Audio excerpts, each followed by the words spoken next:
Makakapanayan po natin live via Zoom ang ating kaibigan, a professional network builder, motivational speaker, author, and entrepreneur. Good evening sa iyo, ladies and gentlemen. Please welcome our special guest for this evening, Sir Mark Joseph Arieta. Good evening, Sir Mark. Ayun. Good evening, Sir Audrey. Thank you very much for inviting me dito sa iyong show. Good evening po sa lahat ng nanonood at nakikinig po sa atin. Ayan, tayo po sa bayang napapakinggan ngayon sa Radyo Pilipino Paris, sa Paris, France, ang ating mga OFW, kababayan sa abroad, sa Europa. At gayon na rin po sa ating mga kababayan sa Hong Kong sa pamamagitan naman ng Winners Live. Alright, Sir Mark, kamusta po ang inyong gabi? Friday na po ngayon. Mabuti naman po at pinagandaan ko ito. Talagang nung sinabi nyo sa akin kung pwede ba akong mag-guest sa show ninyo, nilagay ko na kagad sa calendar ko. Yeah. And ayun, very thankful ako at least okay ka na, Sir Audrey. Okay na. Okay, eto.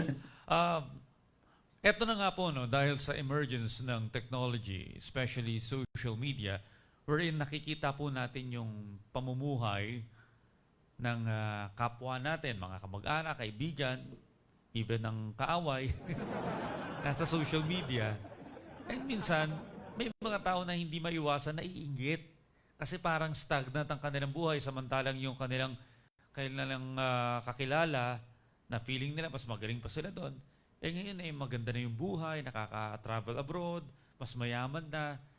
So yung contentment nawawala. Ang nangyayari, ang pamumuhay binabatay sa pagkukumpara sa ibang tao. Ano po bang masasabi nyo dito, Coach Mark Joseph? Totoo po yan, Sir Audrey. Sa ngayon, talagang napakahirap nung impluwensya ng mga nakikita natin sa social media dahil doon sa mga mindset and programmings na napapakinggan at napapanood ng karamihan sa social media. Yung tipong pag may nakikita kang mga success stories na pinapakita nila yung mga bagong sasakyan na nabili nila, mga perang hinahawakan nila, ang tendency ng mga nakakakita nun na dumadaan sa mga challenges, ang feeling nila madaling kunin yun at ang tendency naiinggit ang karamihan. Imbis na meron silang sariling goal o target sa buhay nila, nagbabago. Binibase na nila doon sa nakikita nila. And napakalaki ng epekto nito lalo na sa mga bata dahil nagkakaroon ng anxiety, depression, dahil kaiisip paano nila ma-achieve yung bagay na yun na nakita nilang nasa social media wherein hindi naman nila nakita kung paano yun ginawa o paano na-achieve yun ng mga taong nagpapakita nun. Well, ano pong negatibong epekto po nito sa pagkatao ng isang individual na lagi nagkukumpara ng kanyang sariling estado sa pamumuhay ng iba? Eventually, in the long run, ano po bang magiging negatibong epekto nito sa pamumuhay ng isang tao? Actually, Sir Audrey, dalawa kasi yung pwedeng mangyari. It's either positive or maging negative. When you say negative, ito yung tipong naiinggit ka na yung tipong nai-stress ka kapag hindi mo siya nakukuha or na-achieve. Wherein, pwede naman ding on the positive note, na yung tipong ginagawa mo siyang inspirasyon dahil ito yung nakikita mong magandang nangyayari doon sa buhay ng isang tao, mas lalo kang nagsusumikap. So dalawa po yung nangyayari ngayon. Kaya lang karamihan, negatibo yung nangyayari dahil nag-expect sila na mangyari din sa kanila yung nangyari doon sa nakikita po nila sa social media. Okay, so dalawa ito, no? Maganda yung isang positibong epekto, yung maging challenge sa'yo. Baka kung kaya niya, mas magaling, mas matalino pa ako dun Nung high school kami, bokya naman yun Ako, honor roll ako Kung kaya niya, mas kaya ko. So, mas gagalingan mo ngayon. Dahil na-pressure ka. Ngayon, yung iba naman, nadidepress. Dahil hindi nila ma-achieve yung kanila. So, parang wala na akong kwentang tao. Wala na akong kwentang tao. Pero mo, nag-angatan na lahat. Ako na lang naiwan dito. So, ano po bang strategy? Paano natin a-advisean ang isang kakilala natin na naobserbahan natin na may ganitong klase ng attitude? Actually, Sir Audrey, no, for me, everything is mind setting. And when you say mind setting, walang tama, walang mali para sa akin eh. Lahat kasi yan tama. Basta pinaniwalaan mo yung isang bagay, para sa'yo, tama yun. Pag hindi mo pinaniwalaan yung isang bagay, syempre, para sa'yo, mali yun. Short, walang mali, walang tama. It's just a matter of ano ba yung pinaniwalaan mo sa dalawa. So, in my case, Sir Audrey, kung di mo na itatanong, dumaan ako dun sa ganong positive and dumaan din ako dun sa negative. Kaya makaka-relate ako sa parehong mindset. When you say positive, na-challenge din ako dun sa mga nakikita ko nung araw na tipong, kaya mo yan, kaya ko din yan. Dalawa mata mo, dalawa rin mata ko.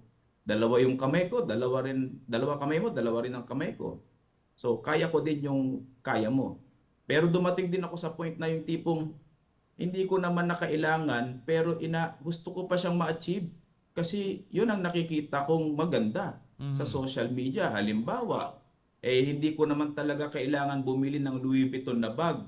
Pero dahil yun ang nakikita kong parang cool, yun nakikita kong parang in, kumbaga sumasabay ka dun sa status ng ibang tao, pinipilit mo naman na mabili yung isang bagay na hindi mo naman talaga kailangan. Ang kailangan mo lang naman talaga simpleng bag na tools, gamit mo siya as a tool na lalagyan ng mga gamit mo. Pero ito nga, sir, maganda nga yung mindset na yon. Pero kasi may iba talagang natural na yung pagiging inggitero-inggitera eh. Alam mo, inoobserbahan ko yung mga bata, no? Sa laro pa lang mas maganda yung laruan ng itong batang to. Pero naiinggit siya, ang gusto niya makuha. Kahit mas less yung laruan ng ibang bata, basta gusto niya makuha niya yung doon. Ngayon, kinalakihan yung ganong attitude. So, paano yun? Kung ang mindset talaga hindi, kumbaga natural sa kanya yung pagiging inggitero. Totoo niyan, Sir Audrey, no? Lahat tayo nung pagkabata natin, nagsisimula na yung programming. Nagsisimula na yung mindsetting na nagmula sa mga magulang, magmula sa mga teachers, mula dun sa mga kapitbahay, o yung mga kung sino man po ang nakapaligid sa atin. So yung programming sa utak natin, nanggaling yan sa nakita natin, kung ano yung narinig natin, ano yung naramdaman natin, ano yung nalasahan at naamoy natin. Kaya napakalaki ng role ng isang magulang paano ipiprepare ang mga anak nila o mga bata sa kanilang paglaki. So ibig sabihin yung salitang pagkainggit, nagsimula yan sa pagkabata. Kung paano tayo pinrogram o mindset ng mga taong nakapaligid sa atin. Kasi meron din naman akong mga nakikitang mga bata na hindi naman ganun. Kasi bata pa lang itinutuwid na sila ng kanilang mga magulang. Pag may nakitang hindi magandang ugali o attitude, ikinokorek na kaagad. Pero meron namang mga magulang na kahit may nakita ng hindi maganda, kinukonsente yung kanilang anak. Kaya kinalakihan. Ayun na, no? So, yung foundation, importante. No, bata pa lang, i-correct na yan. Ngayon, pagdating naman sa contentment, hindi ba may mga nagsasabi naman kaya lang naman kayo nakakaramdam ng contentment kasi mga tamad kayo eh. Kumbaga, may kaya ka bang ibuga, huminto ka na kasi kontento ka na diyan. Meron ka pang igagaling eh. May ilalakas ka pa eh. Kontento ka na diyan, kaya relax ka lang. Hindi po ba ano po yung masasabi niyo doon, yung mga nagsasabi na yung mga kontento sa buhay mga tamad? Alam niyo po yung salitang kontento, kailangan ma-define po natin ng maayos yan. Para sa akin, ang bawat salita na binibitawan natin o pinaniniwalaan natin, hindi naman nagkakaroon ng epekto yan sa ating buhay hanggat hindi yan nabibigyan ng definition. Halimbawa, Sir Audrey, pag sinabi kong leche ka, ano po ang mararamdaman ninyo? Siyempre, magagalit ka. Ayun, 'di ba? Magagalit Mm. kayo. Pero alam niyo ba yung salitang leche nanggaling yan sa salitang Kastila nang ibig sabihin ay gatas. So Mm. ngayon, iba yung definition ninyo kanina dahil siguro ang feeling ninyo minumura Minumura ka. kayo. Oo. Tama po. Kaya Mm. talagang magdadamdam ka. Pero Mm. ngayon, bibigyan ko kayo ng panibagong definition ng salitang leche nang ibig sabihin sa Tagalog ay gatas. Uulitin ko yung salita ko.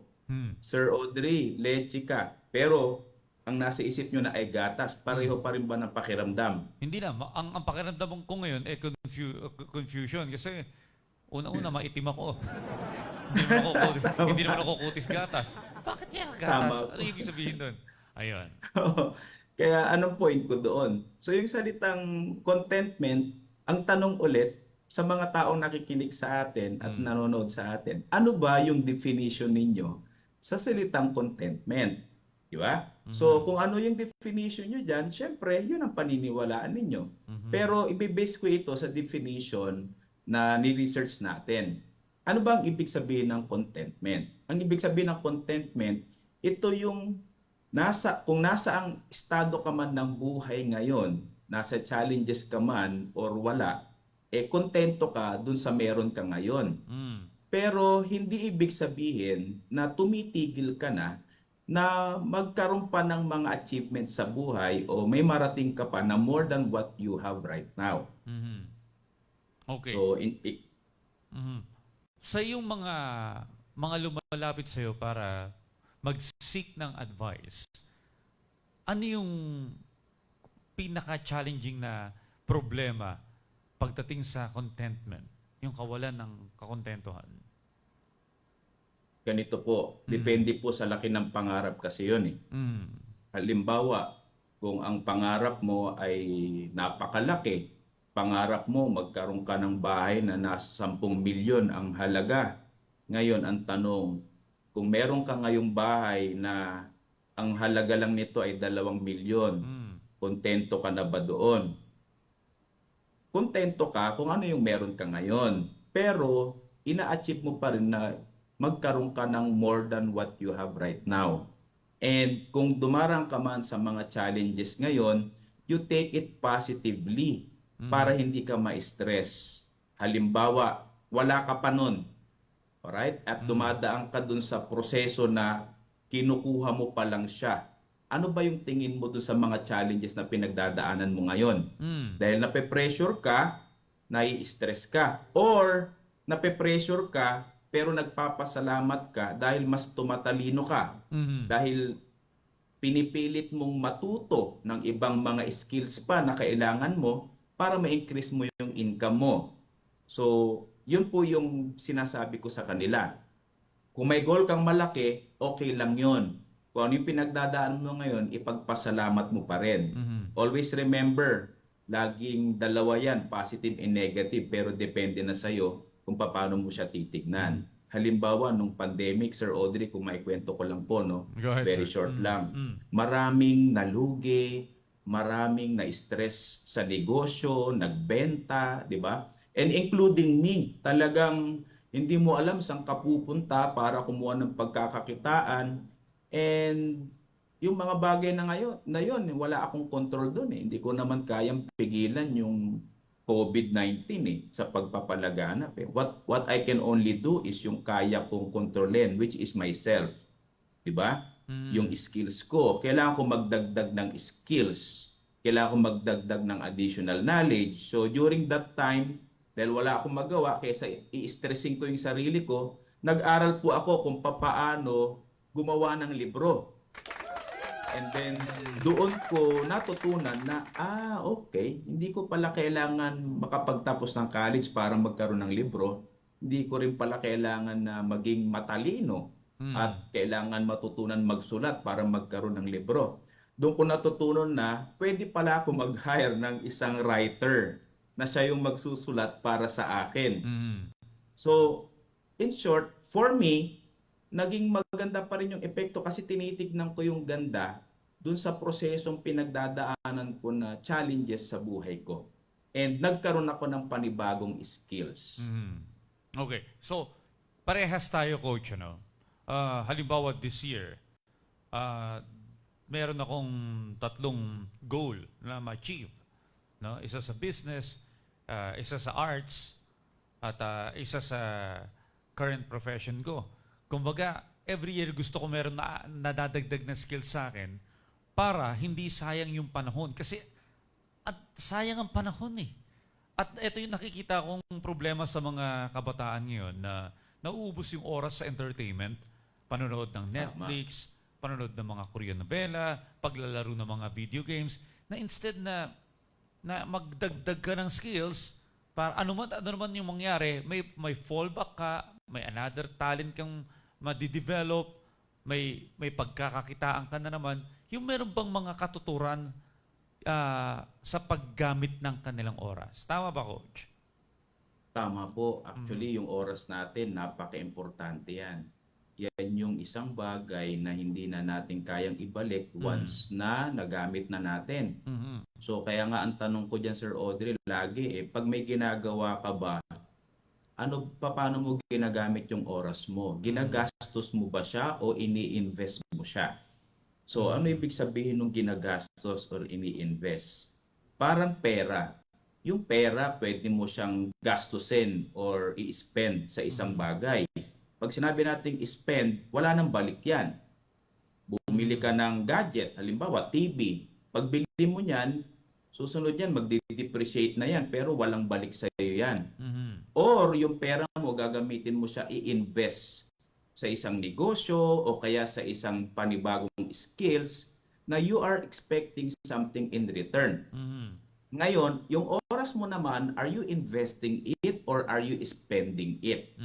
So when you spend your time, gagamitin mo siya, yes, pero sa mga walang katuturang bagay na walang balik.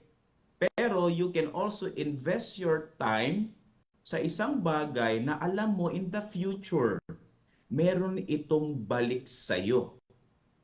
So kaya it's very important na magamit natin ng tama yung oras natin. Na ito ay ating mai-invest sa mga magagandang bagay na may balik. So lagi mo tatanungin sarili mo, wait, pag binigyan ko ba ito ng oras at panahon, may balik kaya ito sa akin? So kung walang balik, I suggest wag mo nang bigyan ng oras. Kasi walang babalik sa iyo. Ayun na nga, yung iba, ang balik sa kanila entertainment, nalilibang. Ang daming Pilipinong ganyan eh, kaya ang hirap nating umasenso eh. Nalilibang sa mga chismisan, nalilibang sa mga walang kakwenta-kwentang bagay. Yung mga naglibang hanggang ngayon, namumroblema sila kung saan nila kukunin yung pang-resolba sa mga problema nila. Habang yung mga nag-invest sa kanilang oras sa isang mga acquired skills na may pakinabang, sila na ngayon yung mga umaasenso. Tama po. Okay. Actually, napaka-importante ng education talaga, Sir Audrey. Ano yung natututunan natin ng bata? Mahirap baguhin ka agad ng ganun kasi it takes a habit Well, ito yung ano dyan, para sa akin, Coach, yung panghihinayang sa oras. Alam mo yun, yung kumbaga, 1 week lumipas, wala kang ginawa kundi maglaro lang ng video games o kaya walang pinuntahan yung 1 week mo kundi nasa bahay ka lang, kain tulog. Para bang yung konsensya na parang sinayang ko yung 1 linggo ko dun na ang dami ko dapat nagawa, dapat yun nailaan ko sa kumita ng pera or may madagdag na bagay sa atin, sa ating development. So yung panghihinayang sa oras siguro napaka-laking factor na mailagay sa isip natin na yung napaka-common na saying, time is gold. Pero maraming nakaka-realize nito, huli na. Tama. Akala nyo, Sir Audrey, yung natutunan ko when I went to Indonesia, ang alam ko talaga is time is gold, time is money. Pero sa Indonesia, natutunan ko with one of my mentors, sabi niya, Mark, time is life. So, ibig sabihin, yung oras na ginugugol mo dyan, pag sinayang mo yan, ang sinasayang mo actually yung buhay mo. Exactly. Yun ang nasasayang. Eto, sir, gusto ko lang lipat naman tayo ng iba pang paksa, no? Gusto ko lang mag-comment ka dito. Ang Pilipinas daw, base sa survey, ay fourth happiest country in Southeast Asia. Pinakamasayang daw, ang mga pang-apat daw sa pinakamasaya mga Pilipino sa Southeast Asia. Ano pong paliwanag dito, sir? Yan, siguro isa yan sa maganda namang sabihin na nating katangian ng isang Pilipino, no? Na yung tipong kahit na dumaraan sa mga problema, kung mapapansin natin yan, after ng typhoon, makikita natin yung mga Pilipino. Pag merong sa TV, no? Sa balita, kikita mo kahit na baha dyan, talagang nagiinuman pa rin, lumalangoy pa rin dun sa ano. So I think yan yung isa sa magandang katangian naman ng mga Pilipino.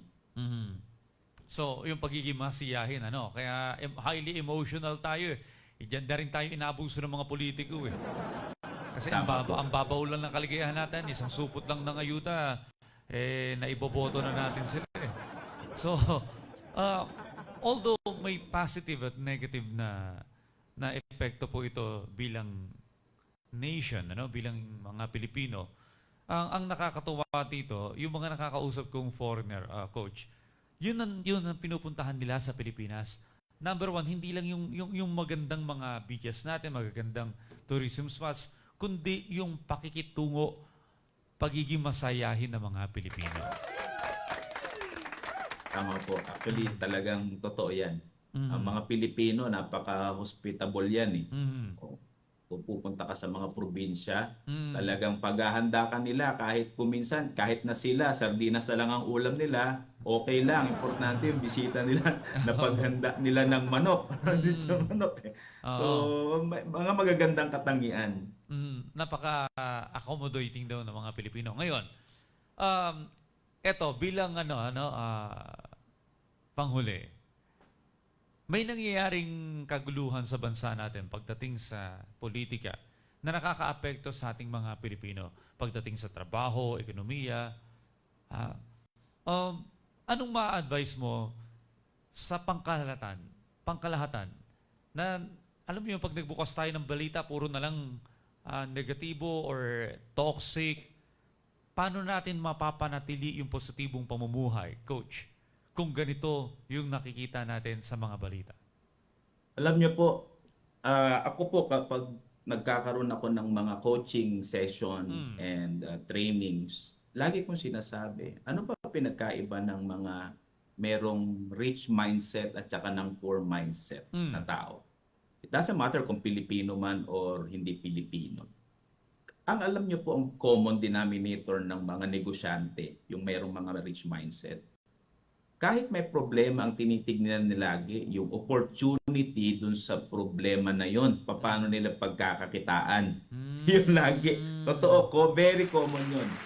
Pero yung mga merong poor mindset, pag may mga problema, ang tinitignan nila yung problema mismo. Kaya nga meron kaming business community, alam nyo, yung iba wala masyadong comment sa politics eh. Kasi para sa kanila, it doesn't matter. Sabi nila, meron nga nag-comment pag mayroong nag-rally, it doesn't matter kung kaninong rally yon. Sabihin nyo sa akin kung nasaan, magdadala ako ng maraming tubig at magbebenta ako doon. Okay? So in short, talagang yung mga merong may rich mindset, laging opportunity, yung maganda lagi ang tinitignan nila. Opportunista. In a legal opportunista. way. Oo, on a positive way. Positive way, yeah. Opportunista. Napakalaki ng tulong sa akin noon, Sir Audrey, kasi hindi naman ako ganun mag-isip nung araw eh. Ako yung tipo ng tao na yung pag may problema yung tinitignan mo. Pero natutunan ko na pwede palang palitan yung paniniwala natin o yung mindset natin on our advantage. Tulad ng panahon ni dating Pangulong Ramos, kung matatandaan po ninyo, laging brown out noon, di ba? At ang mga Pilipino talagang puro reklamo, karamihan puro reklamo, laging brown out. Pero yung mga negosyante, yung mga nagsimulang mag-import, magbenta ng mga generator, talagang sila yung kumita talaga ng malaki. Tama. Nung panahon naman ng Yolanda, 'di ba talagang nakakalungkot din yung panahon na yun at maraming naapektuhan. Pero yung mga negosyante, tinitignan nila ano kaya opportunity ito. Yung mga nagpasok ng mga solar na mga ilaw, mga kuryente, talagang sila yung tumiba.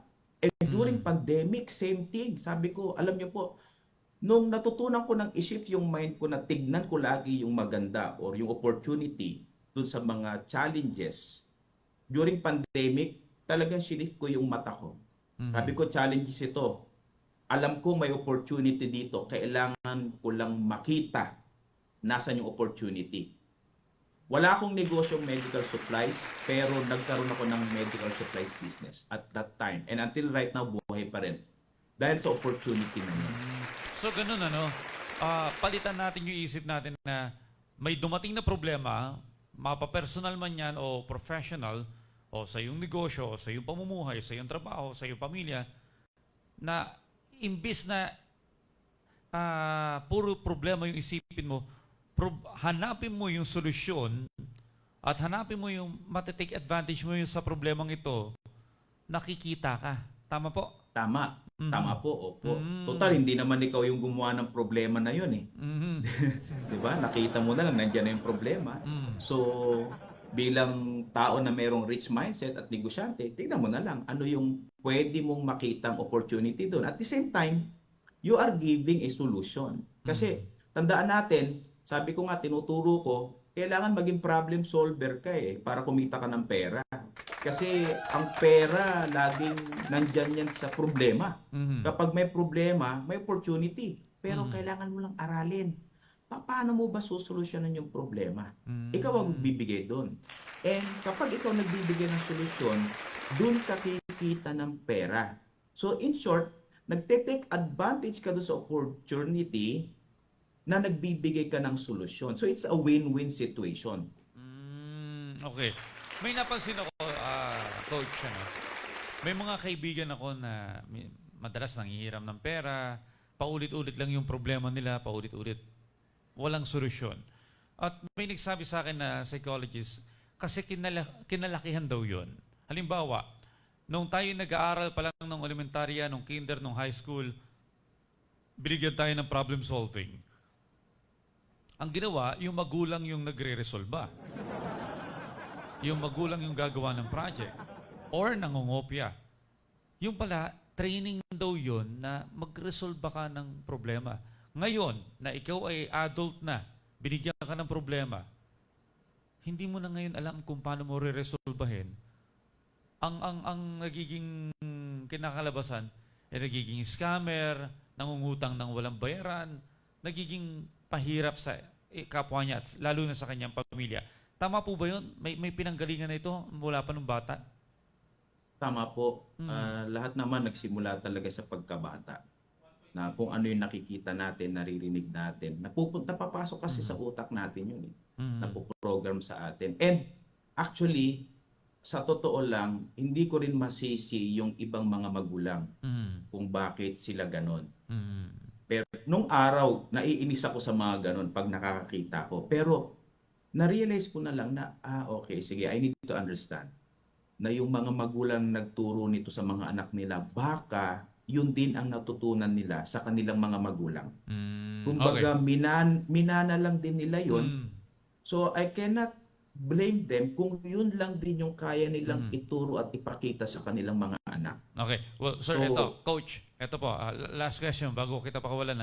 Saan po kayo pwedeng puntahan sa mga kailangan ng mga life advice? Facebook, yeah, meron po. TikTok. Yes, meron po tayong Facebook page na Kakulab MJA. Pwede niyo po akong i-follow doon para sa mga advices or if you want some trainings, mga non-traditional trainings na yung tipong gusto niyo pa bang magbago yung pananaw nito para magbago yung kanilang action, para magbago yung kanilang resulta. So, pwede niyo po akong kontakin doon. And you can also check my number. Pwede ko ibigay po yung number Go ko sa ahead. inyo. Go ahead po. 0926-451-1850. Okay. Ito pong libro ninyo na pinapakita po natin. Saan po natin na pwede mabili? Ayan. Why you should not become a network marketer. Ayan. by Mark Joseph Arrieta. Ayan, napakagaling po ng librong yan. Recognizing Scams, Shady Tactics, Unethical Practices. Yan na kaya tayo na-scam eh. No, hayaan nyo po na matutunan natin yan. Instead, nag-aksaya po tayo ng oras, magbasa tayo ng libro. Halimbawa na lang ito, yung libro ni Sir Mark Arrieta. Maraming salamat, Sir Mark Joseph Arrieta, isa pong professional network builder, motivational speaker, author, and entrepreneur. Ang dami po natin natutunan ngayong gabi.